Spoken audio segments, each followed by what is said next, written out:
All right, peeps, let's do it. A Hero Rises 2025. We have broken it down to the final 8. This is it. And we're going to see the brackets, the voting gauntlet. Oh, God. I just realized the voting gauntlet is still a thing. Can't wait for it to ruin things. All right, anyways, let's find out what the top 8 are by going from the bottom. At number 20th of Beginnings Marth. Can you guys even believe in interim voting this guy was on that list? Unbelievable. Why? Why did people even vote for him? But I guess the Fire Emblem Heroes fan base can't think of 20 better heroes. But you know what would have been worse than Marth had he made it? Felix. Normal hero in a normal pool. Not limited whatsoever. And a bunch of people have a free version of him. I don't even know why people are voting for him. Come on. There's definitely 20 heroes better than Felix. Okay. Maybe not literally. 20 better choices than Felix. Gleaming Ice Pair Fjord. Whoa, whoa, whoa. What? That low? No. Why? Why is she 18th? One of the best saviors in the entire game. What? Is only 18th? How? I thought she would at least be top 10. What is this voting? Good. Oh, jeez. Okay. If there isn't absolute proof at this point that Fire Emblem Heroes players don't know the meta whatsoever, this is the definition of a proof. Before someone says, oh, it's just everyone hates Fjorm. Who hates Fjorm? She was so popular upon her release. But that was, what, 5, 6 years ago. Oh my goodness. They made her so good. They overkitted her. She has some of the best fodder. And she's 18th. Wow. At least Ekfanir didn't make it in top 10. I would have lost my shit. This guy, him winning Chooser Legends was already so much ridiculousness. Again, he barely did anything. I mean, I'm glad Byleth made it through, but Sigurd, come on. You know what? Maybe when his game remake comes out for Switch 2, he'll win then. But we'll see if Fire Emblem Heroes is still around by then. Anyways, Ekfanir is at 17th. Good. The fact that he even is higher than people is crazy to me. Even the fact that he makes this list is crazy to me. I really should title this video Hater's Guide to A Hero Rises 2025. I've not liked a single pick thus far, which I did that all on purpose because this is the one pick I do like. Goveg. Wait, she's not top 10. It doesn't even matter. 16th. So thus far, I've seen 2 good heroes, legitimately good heroes, that are way further down. Goveg, with all her extra turns, does a ton of damage. Highly survivable until you pierce. Anyways, I like playing with her. She's really good. Same with Fjorm, but no respect from the fan base. Wait a sec. I thought people liked Goveg. She won Chooser Legends. Anyways, at number 15th, it's Alear. Gifted Dragons Alear from Engage. He's not even that old, considering he came out in December, but he is absolutely forgettable, so I guess that's fair. Athos? Oh my god. I was like, are we gonna fire Intern-kun? Where's 14th? Wow. Has this ever happened before? A true, exact tie. At 2,478 votes and 2,478 votes, Heathrin and Athos. Wait, why is Athos behind Heathrin? I thought the tiebreaker would be letters, spelling, A before H. Well, an intern probably made this and they based this off of females over males. Makes sense to me? Anyways, Athos and Heathrin. Okay, well, Athos is really good as a mage killer, and Heathrin does things. Does anyone remember what she does as a New Year hero? She's really good, and we'll leave it at that. Who even bothers remembering? The new kits are so stupidly long. You probably remember one thing she's really good at, and that's it. Anyways, for Mortis, what? What? Really? Everyone's quit. You guys can't convince me at this point that everyone's quit. All right. Who remembers? Who remembers? We had one of the most surprising A Hero Rises winners of all time. Considering they're not a hero. They're a villain. This man actually won Chooser Legends. Oh, sorry. Hero Rises. I'm still on the Chooser Legends things because Ekfanir is right there. He won A Hero Rises some years ago. The fact that they updated him and this man is not even close to being in the voting gauntlet is crazy. All right, cool. Well, at just 2,506 votes, Mortis is on the list. But he wasn't anywhere close to winning. Anyways, Desert Mercenary Ike. Whoa. Oh god. Oh god. Guys. No way. No. What? No. Why? What? Why? What? Seriously, why? Chat. Who would you take between these two Ikes? Of Radiance, aka Engage Ike, or Desert Ike? Desert Ike is just a speed variant of Engage Ike, but he's more updated and more suited to current meta. The fact that... Why? Also, isn't it funny that two Ikes made it into the interim voting part, and then they split the vote, and neither makes it into the voting gauntlet part? That's hilariously bad. I know people are going to say there's an emblem effect on Radiant Ike, but you got to remember, of Radiance Ike, he's been here so many times, and he's been on so many good red banners. I feel like if you wanted him, you already had him.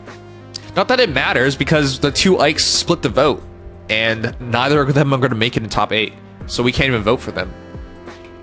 I don't know about the not so scary part, because I didn't even fight the new Ike, but we'll keep going. Anyways, Ike is 10th, and then Celica's 9th. Really? Alright, we're about to go into top 8 where it really matters, but guys, seriously? I'm surprised these two made it. I would feel like everyone has these two. They're super meta. Okay, well, Celica is 9 for 3,900 words, 3,944 votes. So yeah, it's seriously, had they just not released two Ikes, I'm pretty sure Ike would have made it. Because you would have just added, like, just say 10% more votes for either of the Ikes. Well, of Radiance Ike, anyways. 10 to 30% more of the votes between the two. Yeah, I would have seen an Ike make it. Okay, that's so sad. But let's go to the real list, where it really matters. At number 8, Kwani Dos Nidhogger from Heroes. This is the mythic version. I hate her. She is terribly good at this game, and she's kind of hot, and my entire team can't kill her. Every time in Arena I fight her, I lose, which is why I can no longer play Arena, because I lose.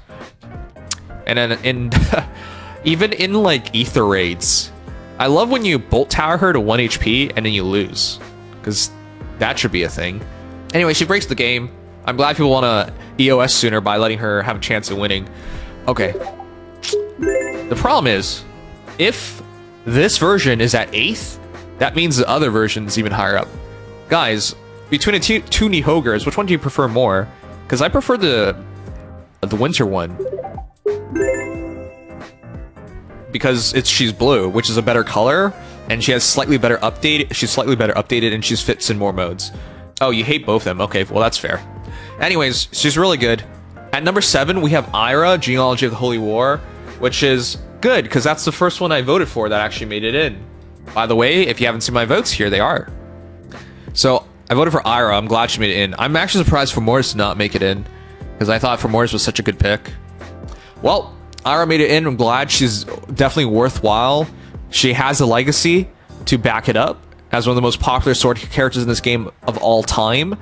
And of course, recency bias. And of course, fodder bias. And of course, hot bias. She's really, really hot. Anyways, Genealogy of the Holy War, which is possibly a remake. So yeah, about 4.8k votes. But by the way, we gotta check out last year as well. Doesn't it feel really low? Just 4,000 votes to make it into top 8? That's really low. Choose Your Legends this year was the lowest it's ever been by far. The winner, it just takes 15,000 to win nowadays, which is crazy. Okay, let's keep going. Tomorrow, Desert Warrior. But why? She's good. Hero Rise is good? I'm not so sure about that. Anyways, from Engage, this is the base version. 5.5k votes at number 6. She's good, like high defense, high speed, fits the meta, but how much of the meta does she fit? I don't know about that part. Number 5, Steel Warrior Hector, the Blazing Blade. So this is the one that I really want. Attune Hector makes it easier to build a savior hero, and you don't lose Hector for it. He's also stupendously good. He's also another one of those heroes where, say in Ether raids, you bolt tower him and he drops down to 1 HP, and then your entire team still can't kill him because he's that good. But yeah, ridiculously good hero. And he fits more. By the way, the winners from Hero Rises, you would want them to be special heroes, limited heroes, mythic heroes, like just not easily accessible characters. So to have them on a banner with boosted rates or focused rates, that's when it becomes really meaningful. So anyways, I'm big of this one. Number 4, Shadows of Fate Lucia. Oh, really? Almost 6,000 votes. Holy. I missed 2 days of voting. Leave me alone. That's such a big deal. Wow. Wow. I didn't think she would make it. I felt like her banner didn't do well. Well, sorry. I know her banner didn't do well. We saw the ratings for it. And she's not broken. She's really good. But what broken is nowadays in this game, she's not that. And I don't think she's gonna stand up to the test of time when it comes to power creep and whatnot. But it's Lucina. She's really cool. I like this. Wow, this is a good surprise. At number 4, I was kind of worried she wouldn't even make this list, because seriously, guys, if you told me, hey, between Lucina and Goveg, who is more likely to make it in, with the heroes bias there is nowadays, I would have said Goveg was going to make it in over Lucina. Again, some of you guys will be like, oh, you're so crazy for thinking that, even though this game is so heroes biased at this point. And number 3, I'm gonna vomit. That big of a gap. You know, I was hoping what happened to Ike was going to happen to Nihoger, where the 2 Ikes split their votes and neither made it in. I was hoping Nihoger would split the votes and neither makes it in. If only. Days of Healing Nihoger. At least she sees no. That's all I can really say. Just like base Nihoger, if you fight a +10 version of her, she probably wipes out your team, because you just can't do damage to her. Yeah. 3rd is a strong position though, so we'll find out. Anyways, let's keep going. At number 2, of the Holy War, Sigurd. This is a big deal, 8.3k votes. I have him, I use him in everything, he's so good. This is why I was like really confused by people voting for Felix. Why would you vote for Felix? Vote for Sigurd, you idiots. Anyways, way better. His game might be remade soon, so he might win Chooser Legends next year, we'll see. 8.3k votes for number 2 though, that's kind of really low. I want to check out what it looks like last year for top 10. But yeah, this is a good pickup for everyone because he's an emblem hero, so he's not very accessible. He's game breaking because he is AoE and extra turn and extra movement. He does lose to certain things, like I'm pretty sure I couldn't kill Nihoger of him, so yeah, he just hits zeros on certain things. Yeah, number 1, kind of expected, Lynn.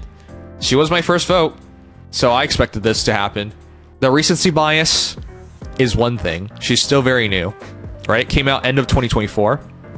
Game breaking because of her emblem ring, giving you an extended range. The only character over 10,000 votes. Wow. AHR voting is very low nowadays. She's hot. Everyone likes Lynn. She's the first female winner of Chooser Legends ever, and her popularity is still sort of there. I'm kind of surprised. We know at this point most majority of players that are not really Fire Emblem players anymore. They're just Heroes players. So yeah. Anyways, well deserved for Lynn. Broken in every aspect, value in every aspect. Multiple copies of her would definitely break the game for everyone. If you guys have been paying attention to like Ether raids, Lynn breaks that. If you've been paying attention, well, if you've done summoner duels, not everyone does that. But yeah, she breaks so many aspects of the game, and I'm glad she wins. Because this is the idea, the winner should be a game breaker. Now, with all that said, as an Edelgard fan, I've seen Edelgard be in the top 2 slots many of years, and she just loses. In fact, did you guys know, most A Hero Rises characters that win the voting lose. Most. Not all. Most. Historically, Edelgard like demolishes during A Hero Rises voting, then immediately loses. And it's not just Edelgard that did that. Which, by the way, had Edelgard been released in time, had she not been a Valentine hero, she would have been on this list as well. Anyways, that's A Hero Rises. Give me your thoughts, guys. I am glad my picks made it through. Lynn, Ira, Lucina, Hector, they made it through. For Morris did not, and I didn't vote 2 other days.